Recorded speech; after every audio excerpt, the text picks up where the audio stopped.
আজকেও তাড়াতাড়ি হয়ে গেছে, 2:30 বাজে। তো লাঞ্চ করতে বসে গেছি। আরও আগে বসতাম, কিন্তু ওই যে অভ্যেস নেই, 4টেতে খাওয়ার মানুষ আমি, 5টাতে খাওয়ার। আর একটু হোক, আর একটু টাইম হোক। তো আজকে কি কি লাঞ্চ রান্না করেছি, তো সেটা একটু দেখাচ্ছি, আপনাদের সাথে শেয়ার করছি। লাল শাক আমি যেমনভাবে করি, রসুন ফোড়ন দিয়ে, গোটা গোটা রসুন ফোড়ন দিয়ে লাল শাক। আর করেছি পটল পোস্ত, সর্ষে আর পোস্ত দিয়ে পটল পোস্ত। বোয়াল মাছ করেছি, আমডাল করেছি আজকে, দারুণ লাগে এসব মাছ টাছের সাথে করলে, বোয়াল মাছ আমডাল। আরেকটা করেছি হচ্ছে ধনেপাতার চাটনি। এখন ধনেপাতা না ভালো পাওয়া যাচ্ছে না, তবুও একটু না করলে ভালো লাগে না, ধনেপাতার চাটনি।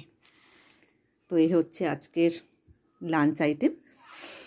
তো চট জলদি একটু খেয়ে নিই। আজকে সব ভালো ভালো, আনন্দ লাগছে, ভালো লাগছে। খাওয়ার টাইমটা যদি একটু ভালো ভালো রান্না হয় না, সারাদিনের খাটনিটা কিন্তু পুষিয়ে যায়, যাই বলুন। তো আসুন লাঞ্চটা শুরু করে দিই। আমার এই রসুন ফোড়ন আর শুকনো লঙ্কা ফোড়ন দিয়ে লাল শাকটা না খুব ভালো লাগে, সত্যি খুব ভালো লাগে।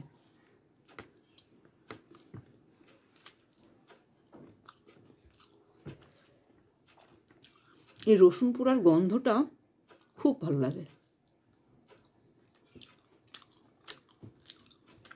আমি এটা এখানে এসে শিখেছি বিয়ের পরে।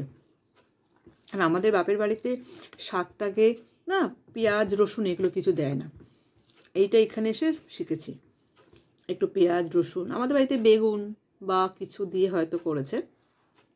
বাবা একদম পেঁয়াজ রসুন পছন্দ করে না আমার বাবা, সেই জন্য অনেক বুঝে রান্না করতে হয়। বাবা ভীষণ খুঁতখুঁতে, ভীষণ খাবার জিনিস নিয়ে আগে এরকম করে শুকবে, এটা ভালো লাগে না, কিন্তু খাবার খুব পিটপিটে।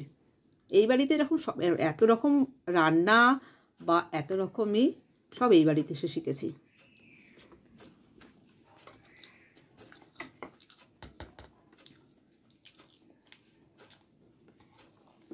আর বাঙালির পাতে না একটু 2-4 রকমের মেনু না হলে ভালো লাগে না, যাই বলুন। বাঙালির খাবার ওই 1 তরকারি 2 তরকারি দিয়ে না ভালো লাগে না। রান্না করতে ভালোই লাগে, আমি খাবো না খাবো, কিন্তু বেশ 3-4 পদ না করলে না বেশ মনে হয় না যে বাঙালির বাড়ির দুপুরের খাওয়া হচ্ছে। রাত্রিবেলা যাই হোক, দুপুরবেলা একটু লাগে। আজকের চাটনিটা বেশ ভালো হয়েছে, খুব সুন্দর হয়েছে। রসুনটা আজকে একটু বেশি দিয়েছি, খুব ভালো হয়েছে। যাই হোক, খেয়ে নিই। দাঁড়ান, পটল পোস্তটা কেমন হয়েছে দেখি।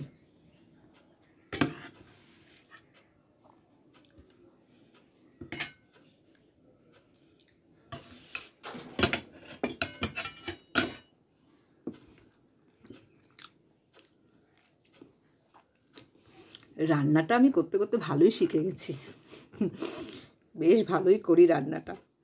যাই হোক, খাওয়া দাওয়া করে নিই। আপনাদের কার কার লাঞ্চ হয়েছে?